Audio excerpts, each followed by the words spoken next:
Ok, cette fois-ci on tombe contre un Richter Didi. Alors, pas si surprenant, on sait déjà depuis un temps que Denki a préparé ce Diddy Kong en tant que personnage second. Le sortir directement pour un Yoda peut-être. Après, en vrai sur beaucoup de points c'est plutôt compréhensible. Donkey Kong c'est quand même un personnage très lourd, c'est un personnage qui a beaucoup de problèmes par rapport à des gens comme Richard qui vont garder leur distance, qui vont camper sur les bords, qui ont énormément d'outils de distance. Avoir un Diddy Kong qui peut punir avec les bananes, qui a une excellente mobilité aérienne et terrestre, on se retrouve avec beaucoup moins de problèmes. Et là tout de suite on sent quand même la maîtrise du côté de Diddy avec cette banane into smash. Ça arrivera, de nouveau la banane, ce qui ne touchera pas. Ah là là, ça a voulu punir. Ça a été vraiment excellente attente du côté de Denki qui a attendu après la banane pour attendre une réaction et ensuite punir de nouveau. On attend un peu, on a eu une up throw into pair qui aura touché, le S touchera de nouveau ici. On n'arrivera pas trop à trouver de quoi taper du côté de Yoda, ça semble vraiment trop compliqué là sur ces bords là. Essayer de trouver des bords, ça va se faire tuer tout de suite malheureusement. Il n'y a rien qui va pouvoir faire. Ah là là, on est quasiment à une zéro stock là sur ce côté là, c'est quand même un peu terrible. On va attendre un petit peu.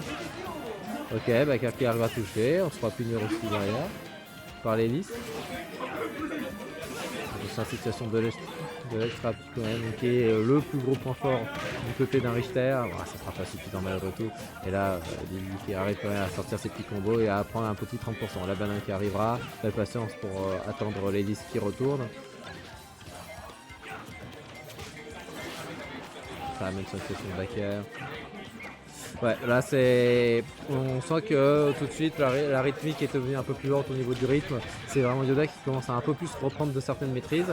C'est pas pour autant qu'il arrivera à toucher ou à peut-être trouver les coups qui tueront. Malheureusement, un Estro non plus qui sera pris, mais qui n'arrivera à rien sur ces situations-là. Attention quand même à la situation de dégâts qui aurait pu faire mal.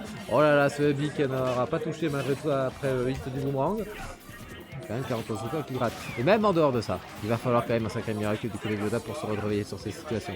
C'est oh non, qu'est-ce qui s'est passé? Quoi? Qu'est-ce qui s'est passé? Oh la dinguerie. J'ai rien compris. On va par contre derrière le side B qui aura touché. Ça n'aura pas réussi à punir à cause de l'eau bénite. La seule qui ne touchera pas, on aura trouvé une série de dump hits, ça va un peu gêner. Ça sera fini malgré tout par un fer, ça ne sera toujours pas mort, c'est une folie. Et là on sent vraiment que c'est pas grave le fait de s'être fait toucher, c'est le fait de trouver le coup qui tue. Et quand même une backstroke sur le bord de terrain qui arrivera quand même à tuer. Mais 109%, on arrive sur un fer, attention à la situation de Edgar qui va être très problématique, on prendra plutôt sur le left trap. Oh là là, derrière sur cette backstroke qui touchera, et ça peut rien faire. Ah, ça tue l'adversaire quand ça fait comme ça. Grosse préparation de ce côté-là, c'est fou.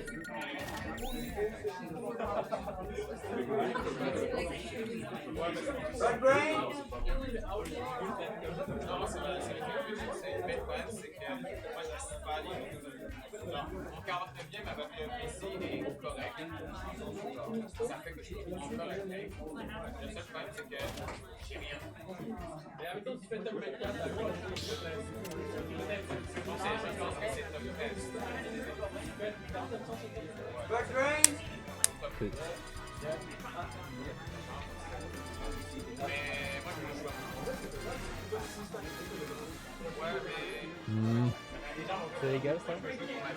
Oui. Je vais jouer comme si j'avais déjà activé.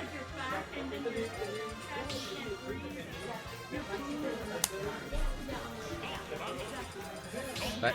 Bon, il a fallu que je change le Diddy pour que ça reprenne le Donkey Kong, c'est une folie. Bon. En tout cas, le Diddy qui a sorti vraiment extrêmement sorti, c'était quasiment une street stock sur certains points. A voir ce que ça va faire au niveau des différences à côté d'un Donkey Kong. C'est sûr que là on va quand même avoir beaucoup plus de problématiques pour pouvoir s'approcher correctement. Ça va être aussi des punitions qui vont être un peu plus sévères. Si tout vient donné, Yoda arrive à s'en sortir. Mais derrière, la S-Rock qui est en portant derrière, ça sera puni derrière par un air.